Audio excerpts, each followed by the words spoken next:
Buenas tardes, mi nombre es Miguel Ángel Pulido Cabrera, soy psicólogo general y voy a hablar un poco acerca de la experiencia clínica que he tenido con algunas pacientes de enfermedades mentales.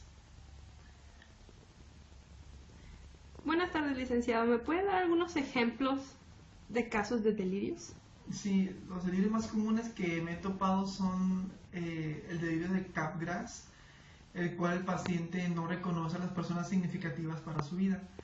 Me acuerdo mucho que cuando iba yo a un psiquiátrico me topé con un paciente que estaba delirando, siendo él que vivía con sus papás tras tener ideas paranoides, como por ejemplo decir que estaban en su contra. Comentaba mucho que no reconoció a las personas que vivían en su hogar cada mañana al despertarse. Entonces, como este delirio trata mucho de pacientes que no reconocen a las personas significativas para él, entonces, siendo él que vivía con sus papás y sus hermanos, entonces quiere decir que no reconoció a esas personas porque se supone que son significativos para él. Eso se llama delirio o síndrome de Capgras. Está dentro del trastorno del contenido de los pensamientos que más adelante vamos a explicar. Otro ejemplo que he tenido, lo atendí en la clínica del IMSS, la clínica número 36 de Otay. Una paciente de preparatoria decía que una vez se estaba en el baño, se estaba mirando frente al espejo y le dice que la persona, el señor del espejo, se le metió a ella y hizo que él dentro de ella tomara un montón de medicamentos para suicidarse, lo cual pues no logró suicidarla, pero ella cree firmemente en que se le metió una persona. Entonces eso se llama delirio de escisión o fragmentación de lo mismo. Eso es común en la esquizofrenia. La esquizofrenia es una escisión de la personalidad. Los síntomas de la esquizofrenia son lenguaje desorganizado, pensamiento desorganizado, alucinaciones y delirios. Se requiere por lo menos 2 síntomas por un periodo de un mes para que sea clasificado como un trastorno de esquizofrenia. Otro ejemplo de delirio es el delirio de Otelo. Otelo viene por el nombre de la mitología griega, en donde Otelo mata a su papá sin saber que era su papá y se casa con su mamá. Entonces de ahí de la mitología viene el nombre de Otelo, delirio de Otelo. Entonces, ¿qué quiere decir? Que los pacientes que padecen ese trastorno creen que su cónyuge le es infiel. Entonces, como un delirio se define como ideas que el paciente cree reales, que no pueden ser debatidas con argumentación lógica, ni tampoco pueden ser comprobadas con la realidad.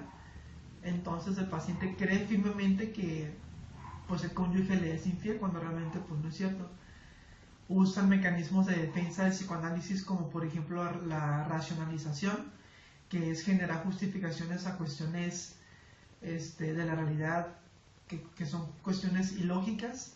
En otras palabras, le da una explicación lógica según él a lo que realmente es ilógico. Ese es en cuanto al delirio de Otelo. Otro ejemplo es el delirio de Fegoli, en donde una persona asume el aspecto idéntico de un perseguidor.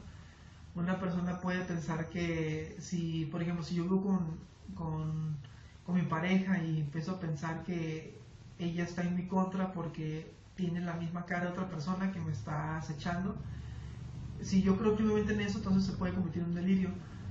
Eso se llama delirio de Fegoli. Pero ¿cuál es la diferencia entre alguna problemática en la personalidad a un delirio? Porque contiene una repercusión negativa en la vida del individuo. Por eso se llama trastorno, porque afecta negativamente algún aspecto de su vida, ya sea social, laboral, académico, familiar, relaciones interpersonales. Porque para que una personalidad se vuelva anormal, debe de cumplir 4 criterios. El primer criterio es de que sea molesto para los demás. El segundo, que sea molesto para sí mismo. El tercero quiere decir que violación de las normas éticas implícitas. Y el cuarto es que no sea adaptativo. El punto 3, en donde hablas de violación de las reglas implícitas, que vienen siendo reglas que no están escritas. Por ejemplo, la implícita podría ser que si va a la iglesia, aunque no tenga letrero de no tomar cerveza, no quiere decir que lo vaya a hacer, sino a eso se refiere violación de reglas implícitas. Otro ejemplo puede ser de cuando están en el salón de clases, si están escuchando música y tomando, aunque no exista un reglamento que lo estipule, si no lo existiera, no quiere decir que forzosamente lo vaya a cometer esa acción. Otro ejemplo de delirio que me he topado es el de filiación. El delirio de filiación quiere decir en donde el paciente tiene un trastorno de la vivencia que considera que pertenece a un grupo social de nivel socioeconómico mayor, o que proviene de familias bien acomodadas, de gran riqueza, etc. Y comúnmente los pacientes, si comentan que tienen descendencia alemana o rusa o etcétera, comienzan a hablar con un acento como si fueran de ese país, si tuvieran esa descendencia. Entonces, ¿cuál es la diferencia? Entonces, pues cuando comienza a tener repercusiones negativas. Pero si una persona tiene un acento extraño, tenemos que descartar traumas craneoencefálicos y psicopatologías del pensamiento.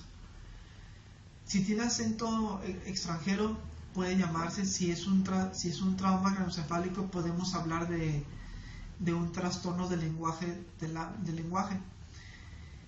Los trastornos de la fluidez del habla, que se clasifican de tal manera que trastornos de la fluidez del habla, hay 4: taquilalia, bradilalia, disprosodia y disfemia. La disprosodia es en donde el paciente, gracias a un trauma craneoencefálico, comienza a hablar de manera pues extraña, me refiero con un acento extranjero, como si tuviera una nacionalidad diferente y apenas está aprendiendo a hablar español.